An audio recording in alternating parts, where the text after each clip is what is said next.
मंदिरों में आरती करते समय बजने वाले शंख की ध्वनि आप सबने सुनी ही होगी। समुद्र और नदी के किनारे पर संभवतः आपने छोटे बड़े शंख देखे होंगे।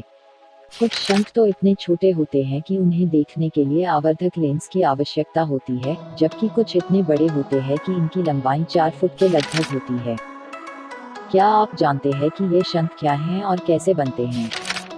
यदि नहीं तो चलिए हम इस वीडियो में आपको इसके बारे में बताते हैं, लेकिन उससे पहले यदि आपने अभी तक हमारे चैनल को सब्सक्राइब नहीं किया है तो कर लीजिए और बेल आइकॉन को भी दबाकर ऑन कर लीजिए।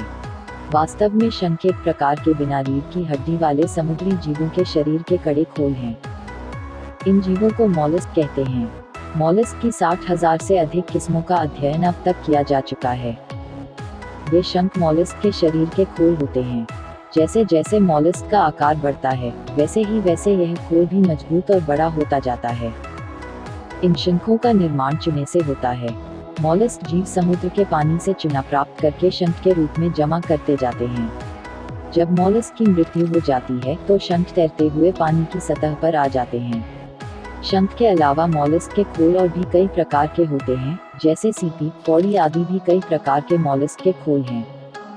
मॉलस्क के खोल या शंख में मुख्य रूप से 3 परतें होती हैं। बाहर की परत सीप जैसे चिकने पदार्थ की बनी होती है जिसमें चूना बिल्कुल नहीं होता। इसके नीचे की दूसरी परत चूने की बनी होती है। सबसे निचली तीसरी सतह हल्की हल्की कई परतों का समूह होती है, जो सीप जैसे पदार्थ व चूने की बनी होती है। शंख कई रंगों के होते हैं। इन पर बहुत से धब्बे, रंग और धारियां मॉलस्क ग्रंथियों में मौजूद कुछ रंग बिरंगे पदार्थों के कारण बन जाती हैं।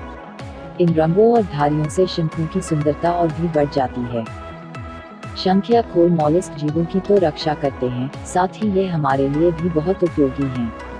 प्राचीन काल में तो लोग शंखों और कौड़ियों को मुद्रा के रूप में भी प्रयोग करते थे।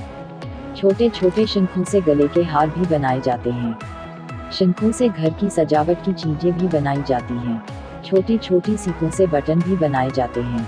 खोल वाले ये समुद्री जीव लाखों करोड़ों वर्षों से रहते आए हैं।